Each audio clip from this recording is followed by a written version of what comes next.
Morning, guys. Welcome to Scott Candle Horsemanship. So we are here with Bentley, who's a 4-year-old Mustang. He was gelded about a year or so ago and hasn't been handled since. So he's a little bit nervous, can be kind of a nervous horse, kind of a reactionary horse. So we're going to work with him and get him to switch his brain. When he reacts, we want to not really push him away, but we want to try to gain that connection back again and then reward the connection. We want to try to change those pathways in his brain so that he starts to think rather than react.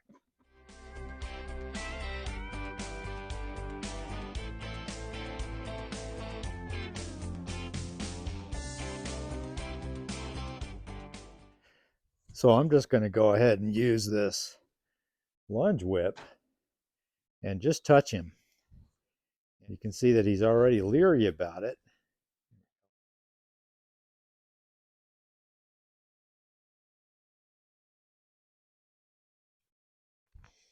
So you can see we're kind of in a small pen. Come on, buddy. There you go. Doesn't have a whole lot of room to run around, but that's okay.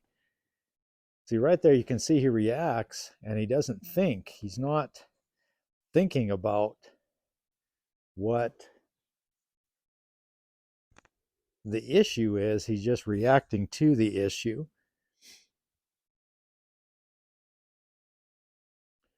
So I could move him around and make it more uncomfortable for him to go around or to react. But that's kind of just making kind of a bad situation worse. That's just going to create more anxiety. I'd like to try to reward when he's able to find his way back to a thinking mind.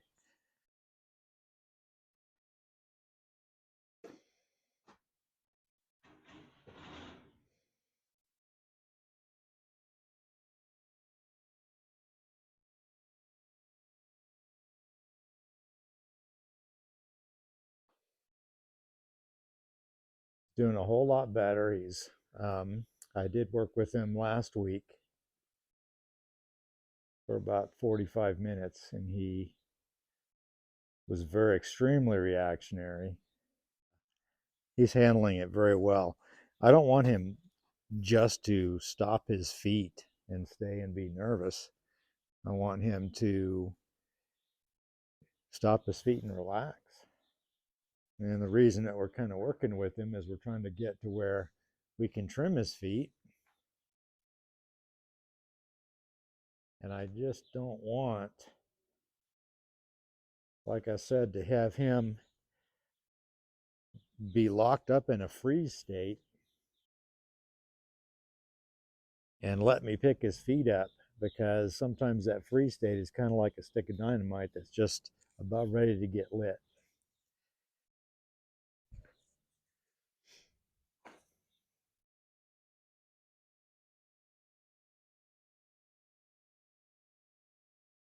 You see his head comes up pretty good and he gets pretty nervous about that. So we're going to go ahead and just wait on him. See if he can remember how to relax. We want to start to slow this down. We want to stop that adrenaline from flowing. So the best thing I can do is really just calm my mind down. Keep a lot of confidence, but really just calm my mind down and get him to match me. Start to get him to relax a little bit.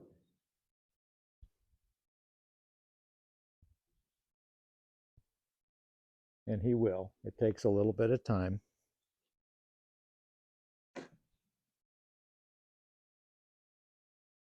I want to reward him for doing the right thing, and that's just kind of letting go and relaxing, not worrying about what I'm going to do. I'd like to see the lick and chew.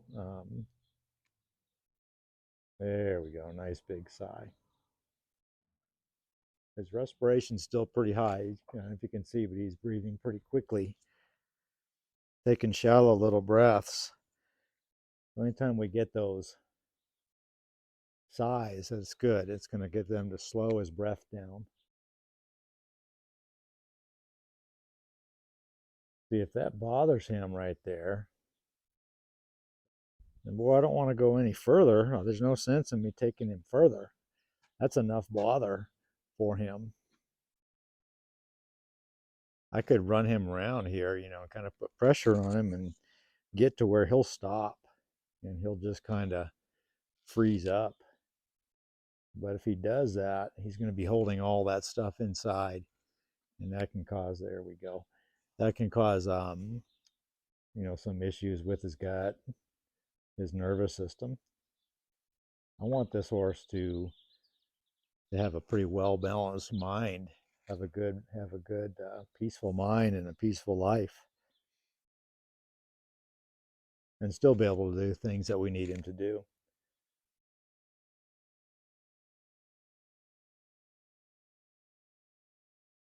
Have to judge, have to watch him to see how much I can do. He's going to tell me how far I can go with this stuff, how quick I can move, how much pressure I can put on it and rub on him. He's going to tell me that through his actions. He's not trying to be bad. These guys aren't trying to be bad when they take off and run away. They're just, at least not all the time, they're just trying to figure the situation out, and flight is their basic response to getting away from something that they think is dangerous. Got him to cock one of his back legs. That's nice. We're just building trust, we're building confidence in him that he can handle the things that are a little bit scary, and then trust in me that I'm not going to hurt him.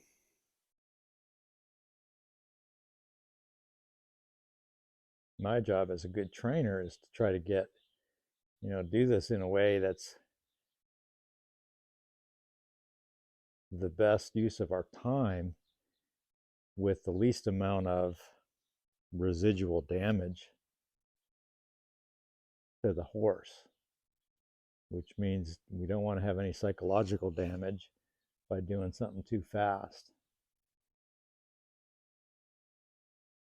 If he can't handle me just doing this, then I'm darn sure not going to be out there reaching up and trying to pick his foot up.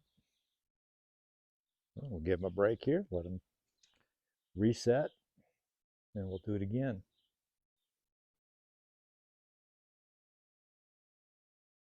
I can't make this happen. This has to be all through him. He's got to let go when he's ready to let go, because that's the whole idea. I'm trying to teach him how to let go on his own. I can't make him breathe and make him relax, but I can set it up and let him find it. His respiration is still pretty quick. I really like to see him let out some air and just kind of relax.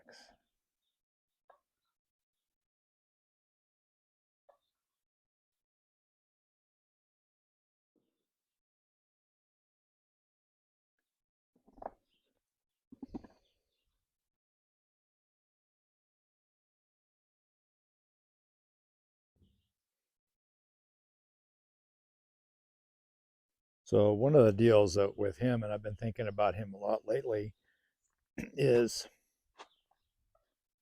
he's out on a nice big, gosh, looks 4 or 5 acre turnout, and he's got a lot of horses with him, and he kind of gets picked on.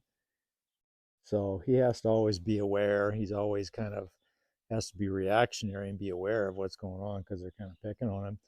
And he kind of prefers to go out and lay down by himself, out away from the other horses. So he's not able to cope with that environment when they're out trying to pick on him and maybe attack him a little bit. So we're just going to build his confidence. We have to build his confidence up to let him know he can handle the little things that he's bothered by.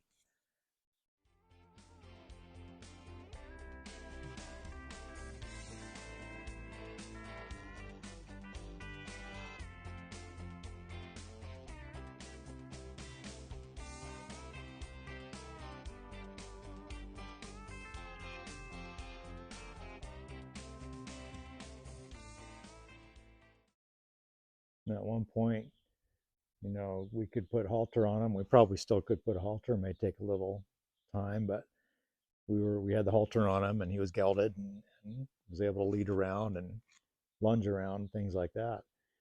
But with his amount of adrenaline that he's getting shot with every time he gets bothered, every time he gets that reactionary state, he's really able to really kind of hurt himself. So we got to be able to take that down a notch and get that to where that shot of adrenaline is just gets smaller and smaller and smaller all the time when things bother him.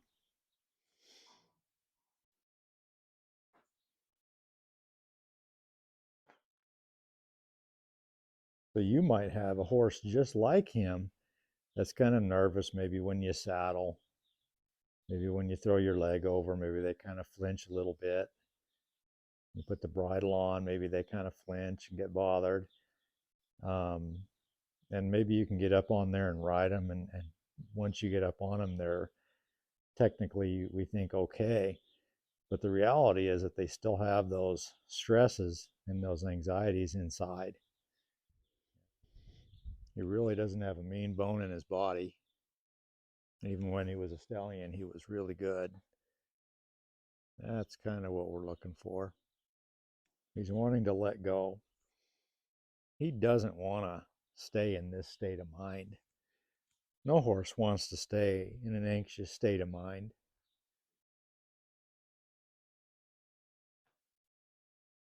I don't think any people really want to stay in that, that mindset of being bothered and nervous and scared all the time. But a lot of times we don't know that there's an alternative. It's like these horses don't know that there's an alternative. And that alternative is just to relax and let those fears go. And I could put him in a round pen and throw a rope around his neck and pull him in and kind of get in a fight with him and force all this on him. And he might conform to me, but he's always going to have that anxiety inside him. He probably won't trust me later on. So those are the things that we risk by going too quickly. And I know obviously we want to get things done. There's no doubt about that, but it's really not up to us. These guys aren't on our same wavelength as far as time goes. That's pretty nice right there. I like